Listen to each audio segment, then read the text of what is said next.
विद्यार्थी मित्रांनो, मी आज परत सकाळी वर्तमानपत्रामध्ये एक बातमी वाचली की ती बातमी अशी होती की पोलीस भरतीमध्ये अपयश म्हणून तरुणीची आत्महत्या असं दिलेलं आहे.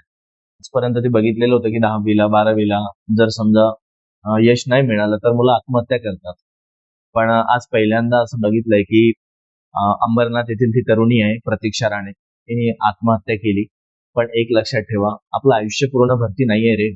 मागे पण आपण बोलतो आणि नेहमी आपण सोशल मीडियावरती बघत राहतो. बऱ्याच विद्यार्थ्यांनी आपल्या आयुष्याला पोलीस भरतीच हेच माझं आयुष्य आहे किंवा कुठलंही शासकीय नोकरी हेच आपलं आयुष्य आहे असं म्हटलेलं आहे. पण असं कृपया करू नका, कारण लक्षात घ्या, ज्या जन्म देणारे आई वडील आहे किंवा आपली जी कुटुंब आहे की यांचं आपण गेल्यानंतर यांचे काय हाल होतात हे जरा थोडं जरी एक कल्पना केली ना, तरी पण लक्षात घ्या की तुम्हाला एक लक्षात येऊन जाईल. म्हणजे इच्छाच होणार नाही असं वाईट कृत्य करण्याची. कारण लक्षात ठेवा, हे कृत्य फार घाण आहे वाटतं आपल्याला. पण एक लक्षात ठेवा की याचा अर्थ असं लक्षात ठेवा की आपण इतकं कमजोर आहे का की आपल्यासाठी फक्त पोलीस भरतीच एक महत्वाची आहे. जर समजा पोलीस नाही झालं, जर पोलीस प्रशासनात भरती झालीच नसती, मग काय केलं असतं आपण? हा एक विचार केलाय का तुम्ही? म्हणजे आपल्याला आईवडिलांनी इतकं शिकवावं, पुढे घेऊन जावं, याचा अर्थ अरे, छत्रपती शिवाजी महाराजांचा इतिहास आठवा जरा थोडा, की त्यावेळेस रणरणचं ऊन होतं, त्यावेळेस त्या लोकांना खायला प्यायला काही मिळायचं नाही. असेल त्या परिस्थितीमध्ये महाराजांनी ती ताकद दिलेली होती की तुम्ही आहे त्या परिस्थितीत जगा. मराठा म्हणजे कशाला म्हणतो आपण? मराठी माणूस कशाला म्हणतोय? जो हट्टासाठी पेटतो तो मराठा. आणि असं कृत्य करतो आपण की आत्महत्या सरळ दिल्या त्याच्यामध्ये, मम्मी पप्पा माझ्याने पोलीस भरती झाली नाही आणि पुढे माझं काय भविष्य आहे माहित नाही. अरे, आणि त्यात हे टाका तेव्हा की तुम्ही माझ्या नोकरीसाठी कधीच दबाव टाकला नाही. हे तर खूप चांगलं आहे की, आणि आई वडिलांना सुद्धा मी तेवढंच म्हणेल की मुलांनी काय करावं काय नाही करावं त्याच्यावरती दबाव नका टाकू. फक्त तो मुलगा काय करतो काय नाही करत त्याच्यावरती दुरून नजर ठेवा. तुमचे संस्कार खरंच चांगले असतात. आई वडील कुठलेही आई वडील मुलांना वाईट नाही सांगत. पण एखादी मुलगा जर चुकीच्या मार्गाने गेला असेल, त्याला मित्रासारखं मैत्रिणीसारखं समजून सांगा, दबाव नका टाकू. त्याच्यावरती जवळ बसा, त्यांना सांगा, अरे बाबू असं नाहीये, असं कर. झालं झालं नाही झालं, एक जबाबदारी तुझं झालंच पाहिजे असं कधीच करू नका. कारण जेव्हा आपण असं एखादी दबाव टाकतो ना, तो मुलगा भीतीपोटी तुम्हाला परत घरी येत नाही. आणि आपलं आयुष्य फक्त शासकीय नोकरीमध्ये नाही, कारण लक्षात ठेवा, जेव्हा शासकीय नोकरी लागणं खरंच सोपं आहे, अवघड नाहीये. पण त्यानंतर तुम्हाला रिटायरमेंट पर्यंत तुम्हाला त्या शासकीय नोकरीमध्ये टिकून राहणं आणि आहे, रोज नवीन नवीन आव्हानं येतात, रोज नवीन नवीन चॅलेंजेस तुमच्या समोर येतात, आणि त्यावेळेस तुमच्यासमोर टिकून राहणं हे फार अवघड आहे. आलं लक्षात? म्हणून लक्षात घ्यायचं की हे नको रे, अरे तुम्ही काही पण करा. असे जगामध्ये ना किंवा भारतामध्ये असं भरपूर आहे की तुम्ही तुमचं स्किल काही पण करू शकता. की जेव्हा तुम्हाला एक नोकरी मिळत नाही याचा अर्थ लक्षात ठेवायचं की आपल्याकडे बरंच मोठं जग उपलब्ध आहे ना, आपल्याकडे बरंच काही मोठं आहे. हे जर ह्या गोष्टी जर तुम्ही समजून घेतल्या तर तुमच्या पुढे आहेच ना. पण तुम्ही वारंवार तेच तेच तेच तेच करत असता, म्हणजे त्यामध्ये मग काय म्हणता येईल तुम्हाला? इतकं छोटं मन की साधं एक पोलीस भरतीमध्ये अपयशी ठरलं म्हणून जर आपण आत्महत्या करू शकत असेल, म्हणून सर्व मित्रमैत्रिणींना मी एवढंच सांगतो, भावांनो, हे चुकीचं पाऊल काढू नका, म्हणजे घेऊच नका कधी. कारण आयुष्य तुमच्यापुढे खूप मोठं आहे. ज्यावेळेस तुम्ही बाहेर जाल ना जगामध्ये, किंवा तुम्ही तुमच्या आयुष्यातून थोडं तुम्ही बाहेर पडा फक्त, तुम्हाला बघेल की अरे भरपूर संधी आहे आपल्याकडे, भरपूर काही आहे. आज विचार करा, आज मी तुमच्यासमोर बोलतोय, आज जर मी शासकीय नोकरीमध्ये नाही झालं माझं, मी सुद्धा बऱ्याच परीक्षा दिल्या, पूर्वमुखी तिथपर्यंत पोहोचलो, नाही झालं आपलं, पण किंग होण्यापेक्षा जर समजा तुमच्या वाट्याला किंग मेकर ही संधी आली असेल तर हे सर्वात मोठं आहे. म्हणून प्रत्येक गोष्टीला असं मानू नका की मी किंगच झालो पाहिजे.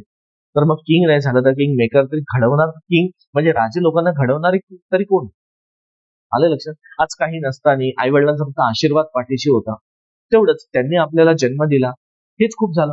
त्यांनी आपल्याला बरंच काही द्यावं, पैसा द्यावं, कर्जबाजारी करून हे करा, नाही बाबा मला उद्योग करायचा तर मला पैसे दे, मला 10 लाख रुपये व्याजाने काढून द्या, 5 लाख रुपये, हे फार चुकीचं आहे.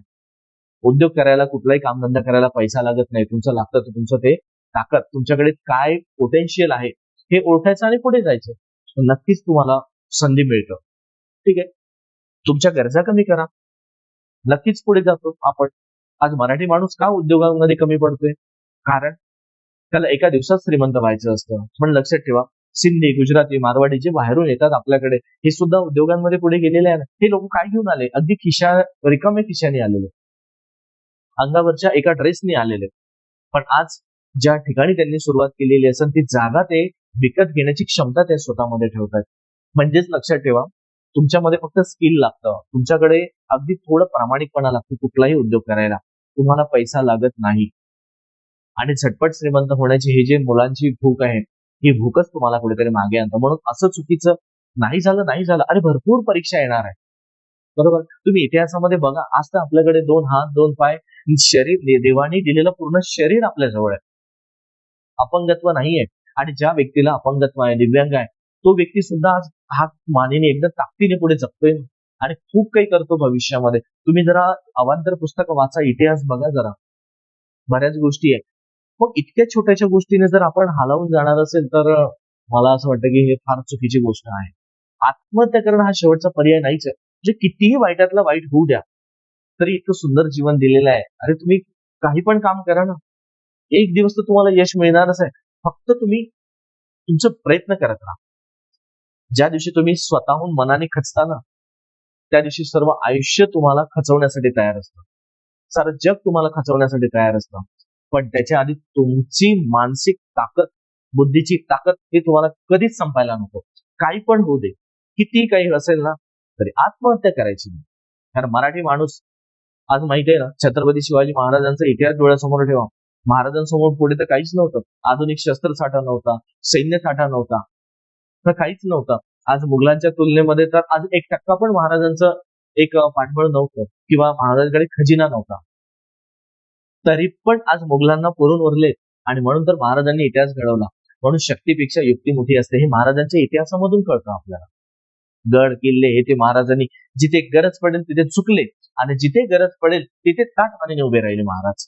मग हाच महाराज का आपला महाराष्ट्राचा इतिहास. मग महाराजांनी जो 350 वर्षाचा आज इतिहास येतो महाराजांचा, त्यानंतर छत्रपती संभाजी महाराजांचा इतिहास येतो, बरोबर. त्याही नंतर जे आपले थोर महापुरुषांचा इतिहास येतो, सावित्रीबाई असू द्या, महात्मा फुले असू द्या. मग ह्या लोकांचा इतिहास आपण फक्त अभ्यासापुरतं वाचतो का, हे सुद्धा आपल्या लक्षात घेणं महत्वाचं राहतं. म्हणून असं चुकीचं पाऊल कधीच उचलू नका. कुठल्याच मुलांना मी सांगतो की कुणीच उचलू नका.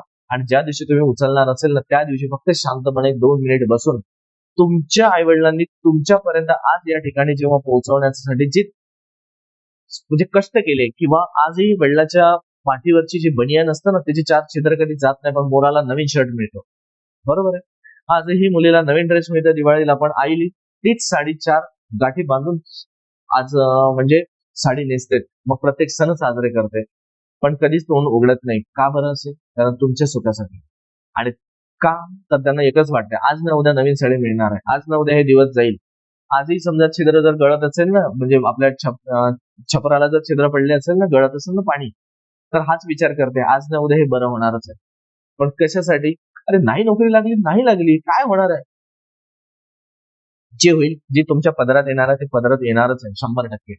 तुमचं यश कोणीच हिरावून घेऊ शकत नाही. कितीही तुमचा दुश्मन असेल, शत्रू असेल ना, जे तुम्हाला दिलंय ना हे तुम्हालाच मिळणार आहे. खचून नका जाऊ, फक्त एवढंच लक्षात ठेवा. म्हणून मराठी माणूस आहे, बरोबर आहे, जो हट्टाला पेटतो तो मराठी, बरोबर आहे. हेच महत्वाचं असतं. म्हणून लक्षात ठेवा, कुठल्याही जाती धर्माचा मुलगा असू द्या, असं काही नाही. हे टोकाचं पाऊल. फक्त 2 गोष्टी आयुष्यात कधीच करू नका. एक, चुकीच्या मार्गाला जाऊ नका. आणि जर समजा तुम्हाला कधी कितीही जरी वाटलं अपयशी व्हावं, किंवा कधी वाटलं की नाही यार असं काहीच नाहीये, त्यावेळेस फक्त एक फोन करा, मी सांगेल तुम्हाला काय करायचं. आणि जर तुम्हाला काहीच मार्ग नाही निघाला ना, तर आहे मी, नका काळजी करू, पण आयुष्य संपवू नका. ठीक आहे. काही अडचण जर वाटली ना मित्रांनो, भावा बहिणीसारखं, मित्रासारखं नक्की फोन करा. खूप काही देऊ शकणार नाही आणि मी देण्याची अपेक्षा पण नाही, पण एक लक्षात ठेवा, पाठीवर हात किंवा एक साथ तर नक्कीच राहणार आहे. म्हणून प्रत्येकाने लक्षात ठेवा, कधीच टोकाचं पाऊल नका. अरे कितीही मेहनत, समाज कितीही तुम्हाला वाईट म्हणू द्या, शेवटी तुम्ही चुकीचं करू नका आणि चुकीचं करत नाही. शेवटी यश अपयश हे साखळी आहे, चालणारच आहे. पण शेवटी जे आहे ते तुमच्याच वाट्याला तुमचं एक दिवस नक्की मिळणार, आणि त्या दिवशी जे मिळेल ना त्याची ते ठासून मिळणार आहे. म्हणून हे लक्षात ठेवा, कोणाकडे वाकायचं नाही, चुकायचं नाही. जोपर्यंत मिळत नाही तोपर्यंत लढत राहायचं. फक्त छत्रपती शिवाजी महाराजांचा इतिहास डोळ्यासमोर ठेवा. आणि त्यानंतर पुढे जा. बघा कशी ताकद मिळत ते. महाराजांचा आशीर्वाद पाठीशी राहतो आपल्या. बरोबर आहे. शाहू फुले आंबेडकरांचा आपल्याकडे आशीर्वाद आहे आपल्याला. त्यांचे विचार आपल्यापुढे जिवंत आहे अजूनही. आज शरीराने ती व्यक्ती नाहीये, पण विचाराने तर जिवंत आहे ना आपल्या सोबत. जेव्हा त्यांचं एकतरी आज तुम्ही पुस्तक वाचा, त्यांचं साहित्य उपलब्ध आहे, पण आपण तिथे खर्च कधीच करत नाही. आणि हे असं मनाने कमजोर होऊन जातो आणि शेवटी टोकाचं पाऊल उचलतो. शेवटी 26 वर्षाची तरुणी होती ती. काय मिळालं असेल विचार करा. एक मानसिक तणावाखाली त्यांनी म्हटलेलं आहे. कुटुंबियाबरोबर म्हणजे काही बोलू शकत नाही आपण या विषयावर. हे फक्त त्याच तरुणीला माहिती आहे काय झालं असेल ते. आलं लक्षात?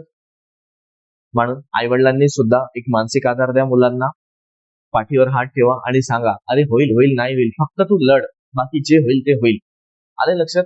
काही आयुष्याची होत नाही. आयुष्य सर्व चांगलं आहे, सर्व काही मिळते. ठीक आहे मित्रांनो, मी थांबतो आता. फार काही बोलणार नाही. फक्त कधी काही अडचण गेलीच, कधी काही वाटलं तर कॉल नक्की करा. तुम्हाला नक्कीच तुमच्या सोबत नक्कीच राहणार आहे. ठीक आहे. लढत राहा फक्त. हाच मराठी बाणा आहे. चला, धन्यवाद.